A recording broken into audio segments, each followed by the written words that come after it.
Hey guys, Mike here with another episode of Immortal Chain, and today I'm going to talk about how many Bitcoin do you need to retire comfortably. And I'm going to get to that. I'm going to show you guys approximately how many Bitcoin it takes, but first I need to kind of take a moment to explain how we even can be confident as Bitcoiners what the price is going to do in the future. Because oftentimes we make these incredible claims like it's going to be worth millions of dollars in X year, but it's like how do we know that?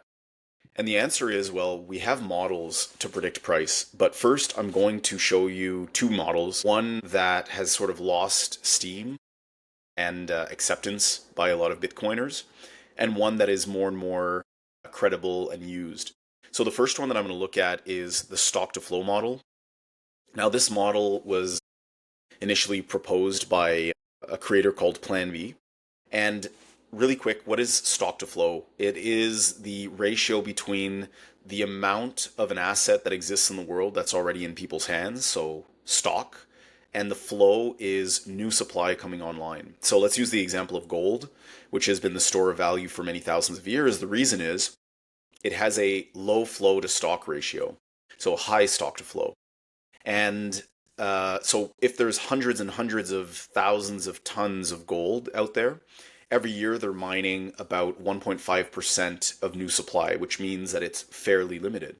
And it takes a lot of energy to mine gold.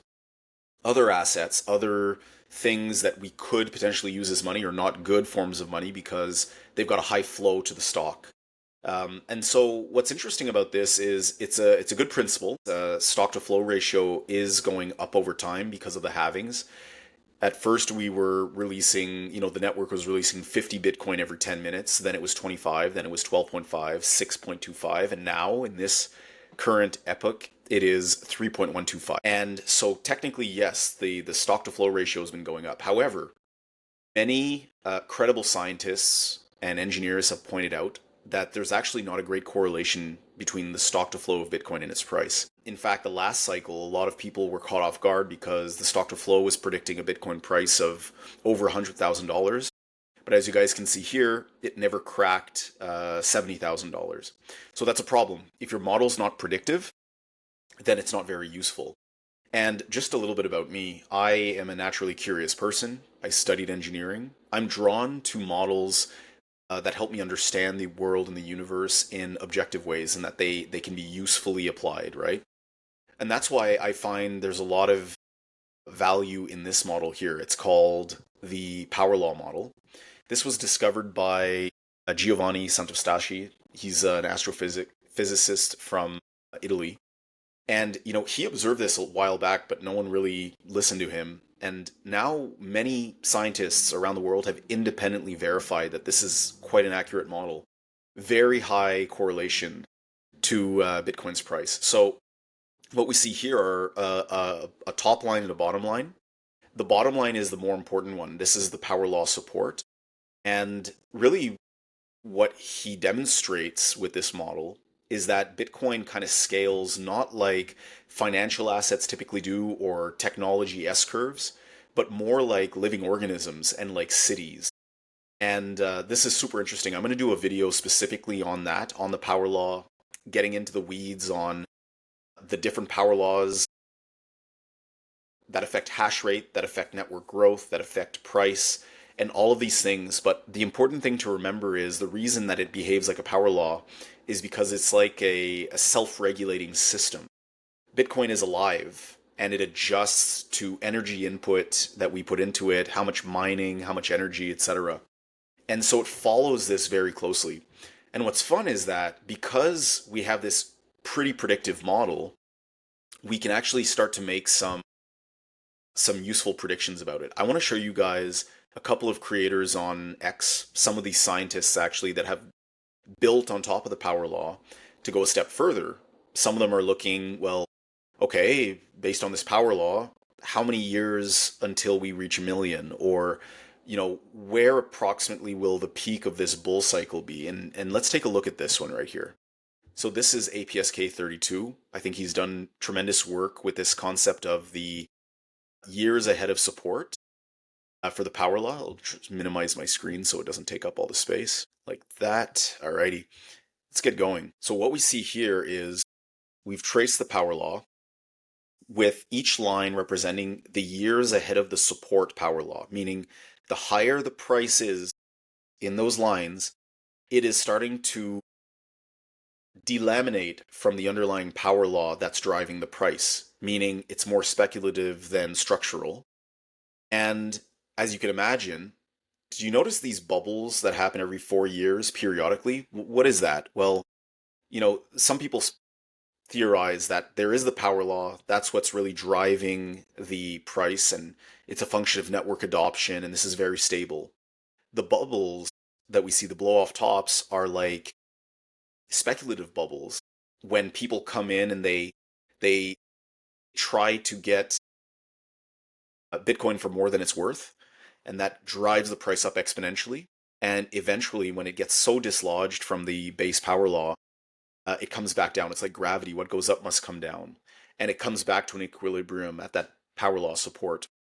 And what he's doing here is interesting. He took the previous bubbles and he projected it out a couple, 4 more years in the future. So now we can start to plot where might the price go based on the previous bubbles. This is not a specific definitive prescription of what the price will do. It's more of like a statistical model. Let's take a look. Note also that this view is the regular view.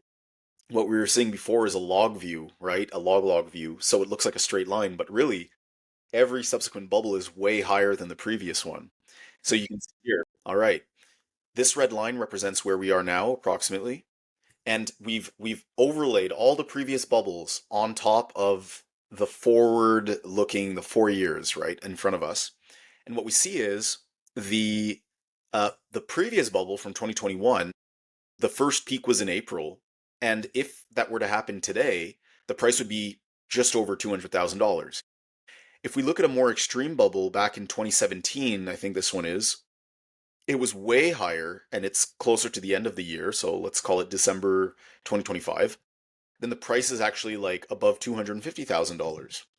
So this is a really interesting way of looking at it. It's like, how did these speculative bubbles stack up in the past? How would they look if they were applied today? And this is somewhat something that they could look like. So the mean, this black line here is the mean. And you can see that end of the year, 2025, this could bring the price over $200,000. This has always been more or less my prediction. There are some people that are calling for $1 million, $5 million this cycle. I think that's highly unlikely. What eventually happens when the price goes up high enough, everybody who holds Bitcoin is in profit. When people are in profit, they take profits. And then that starts to reverse the cycle. And that's why it's not a stable phenomenon, right? People take profits. That's just how the markets work. And so you can't have a price that's going up forever because, people want to get out and then eventually that whole thing reverses. So I think that's a great way to look at it. Now let's look at another creator. This is Sina, one of my favorites who I follow. And he's using another statistical model called the quantile model. Similar thing. He's divided the kind of the rainbow in bands and he's named them the frozen zone, the transition zone, the acceleration zone, the risk zone, and the danger zone. And likewise, when the price gets really, really high, you're in the danger zone, statistically speaking, at the 99th quantile, right? The price is not going to last there for, more than a day or half a day or something like that, maybe an hour, because it's so unstable and people are taking profits, right? And so this is sort of, I'm tracking this very closely in this next cycle. But the underlying power law, guys, remember, is the signal over the noise. It's like what's happening here at the bottom. The price is coming up over time and it's lifting the potential tops of the bubbles as well. Then there's another creator called I like this Sminston With, and he's gone a step further and he's saying, okay, we know that there's a power law and it's predictive. Now can we project retirement age and how many Bitcoin do you need and how much do you want to take out every year at retirement? And he's come up with this amazing model. Now this one is a bit hard to see, so I've actually gone ahead and isolated one age group. So the way that this works, you've got two axes. How many Bitcoin do you need today? On the bottom, the x-axis is what's your age today? And then what are these colors? These different bands represent how much money do I want to take out every year at retirement. I'm going to be ambitious. I'm going to say I want 300,000 at retirement, and I want to retire at age 55. So you can see these lines stop at 55. How many Bitcoin do I need? If I'm 34 years old, so I'll go up, boom, I find this line at the top, and that is 1 Bitcoin, 2 Bitcoin. I would need 2 Bitcoin today to retire at 55. That's in 21 years, and pulling $300,000 a year. How much are 2 Bitcoin today? Approximately 100,000 US a Bitcoin. They're a bit less because last night it went down. So we're talking about 200,000 USD. 20 years, 21 years in the future, I can pull out $300,000 a year based on the power law model. Pretty insane. Let's use another example. I'm more aggressive. I don't want to work for another 21 years. I want to retire in 10 years, 11 years at 45 years old. Let's look at the same thing. $300,000, 34. That brings us in between these two lines. So 1 Bitcoin, wait, so 1 Bitcoin, 2, 3, 4. 4.5 Bitcoin gets me to 45 years old with $300,000 a year. And you can look at this any way, right? If you're listening to this video and you are 20 years old, well, good news. It actually takes less Bitcoin because obviously you have more time to let the Bitcoin appreciate. So let's do that math. Let's say you are 20 years old, you want to retire with 300,000. That would require 2 Bitcoin right at the top here. 300,000 is a lot of money, and maybe it's not, an aspiration for many people to retire with that. What about 100,000? That seems to be like a reasonable amount. So that's the third line from the bottom. 1, 2, 3. And we go, well, 1 Bitcoin, zero point 0.9, zero point 0.8, zero point 0.7, just under 0.7, zero point 0.6. Let's call it 0.66 Bitcoin, like 2/3 of a Bitcoin will allow a 20-year-old, someone who's years old today, to retire at 45 with $100,000 a year. So that's kind of how you do this math. You're basing these projections on a naturally occurring phenomenon, it seems, that the price of Bitcoin is governed by, which is time raised to a certain power. In this case for Bitcoin, it's time to the power of 5.8283. And you're basically projecting it out. Now, I just want to remind you guys of something. Obviously, based on the power law model, and as you've seen, it's not a straight line all the way up. And so you can expect on the way a ton of volatility as people are more bullish, more bearish.